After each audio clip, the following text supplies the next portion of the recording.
तक़वा की बात आई तो वक्त भी है और दस्तूर भी है, इसलिए बात मैं आपके सामने कहकर जा रहा हूँ। हम और आप जो रमज़ान का महीना आया, ऐसे ही हमारी ज़िंदगी में रमज़ान आता है, रमज़ान चला भी जाता है, लेकिन हमारी ज़िंदगी में कोई ख़ास फ़र्क नहीं पड़ता। अच्छा भाई, एक सवाल मैं आपसे कहना चाहता हूँ, जब तक़वा की बात आई इसलिए मैं कह रहा हूँ आपके सामने, हमने और आपने आज कितने रोज़े हो गए? अच्छा 28 रोज़ा। हमारी ज़िंदगी में ये पहला रमज़ान का महीना नहीं है, इससे पहले भी रमज़ान का महीना आया है, चला गया है, ये भी आया, ये भी चला जा रहा है, बस 2 दिन बाकी है। और फिर अगर अल्लाह बचा के रखे तो हमारी जिंदगी में फिर रमजान का महीना आएगा, फिर जाएगा। लेकिन भाई एक ईमानदारी के साथ एक सवाल मैं आपसे कर रहा हूं, जवाब देना। आप रोजा क्यों रखते हैं?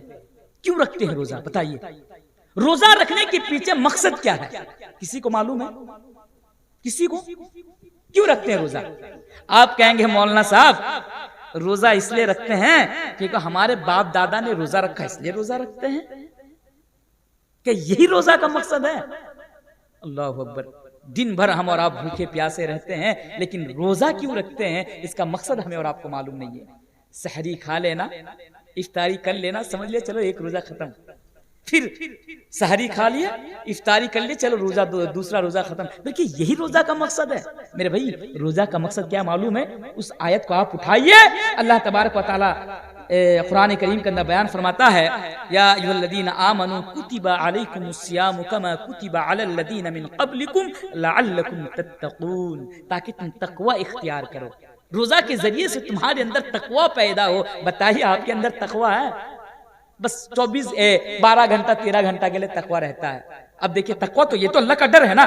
क्या आपको भूख लगी, आपके लिए पानी हलाल पर पानी नहीं पी रहे हैं, चावल खाना हलाल पर आप नहीं खा रहे हैं, क्यों नहीं खा रहे? अगर आपने पानी पिया या चावल खाया या कोई चीज आपने अगर खाई तो आपका रोजा टूट जाएगा। ये अल्लाह का डर है।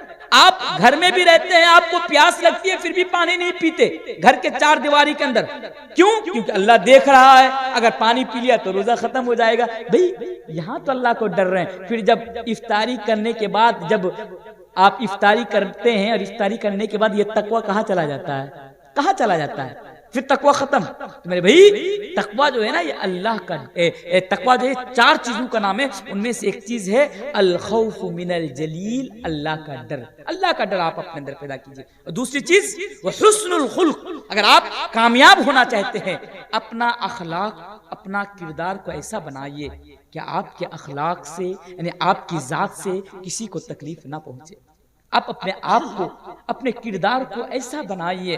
अल्लाह माफ करे, आज मुसलमानों का किरदार इतना नीचे चला गया है, आज मुसलमानों का किरदार इतना घटिया हो गया है कि मेरे पास कोई अल्फाज नहीं कि मैं आप लोगों के सामने उसको बयान कर सकूं। इसलिए मेरे भाई अपना अखलाक, अपना किरदार, अपने आप को ऐसा बनाइए कि आपकी ज़ात से दूसरों को फ़ायदा पहुँचे, आपकी ज़ात से दूसरों को तकलीफ ना पहुँचे, आपकी ज़ात से दूसरों को नुकसान ना पहुँचे। आप अपने आप को ऐसा बनाइए।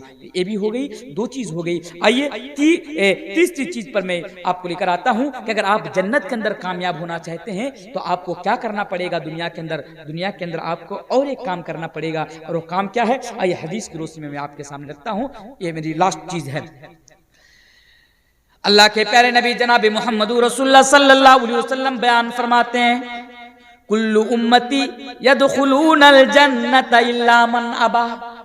ऐ लोगों, कल कयामत की रोज मेरी उम्मत का हर एक फर्द जन्नत के अंदर जाएगा। अल्लाह के नबी कहते हैं आप तमाम की तमाम जन्नत के अंदर जाएंगे, मैं भी जन्नत के अंदर जाऊंगा। ऐ लोगों, हदीस के अल्फाज पर जरा गौर कीजिए, कुल्लु उम्मती यदखुलूनल जन्नत इल्ला मन अबा। ऐ लोगों, मेरी उम्मत का हर एक इंसान यानी हर एक फर्द जन्नत के अंदर जाएगा, सिवाय उन लोगों के जो जन्नत में जाने से इनकार करता हो। अल्लाह के नबी ने कहा कि मेरी उम्मत का हर एक फर्द जन्नत के अंदर जाएगा, लेकिन वो नहीं जाएगा कौन? जो जन्नत में जाने से इनकार करता हो। भाई दुनिया में भला ऐसा कोई बदनसीब इंसान है कोई जन्नत में जाने से इनकार कर सकता हो? आप किसी से भी जरा पूछिए, एक शराबी, जुआरी, गंजा पीने वाला, नमाज ना पढ़ने वाला, आप उनसे भी पूछेंगे कि आप मरने के बाद जन्नत में जाना चाहते हैं या जहन्नम में, तो वो भी जवाब देगा कि मैं मरने के बाद जन्नत के अंदर जाना चाहता हूँ। जन्नत में जाने से कोई तो इनकार नहीं करेगा, लेकिन हाँ अल्लाह के नबी ने इसकी वजाहत भी फरमा दी। वजाहत क्या है?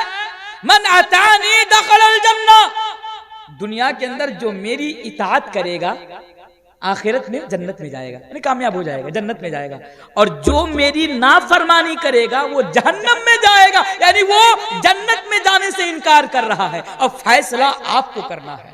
फैसला जो लोग मुझे आज सुन रहे हैं, जो मेरी माएँ बहनें मुझे सुन रही हैं, फैसला आप लोगों के ऊपर छोड़कर जा रहा हूं। फैसला आप लोगों को करना है, इसके ऊपर मौलाना तनवीर और डीपली बात नहीं करेगा। फैसला आपके ऊपर है।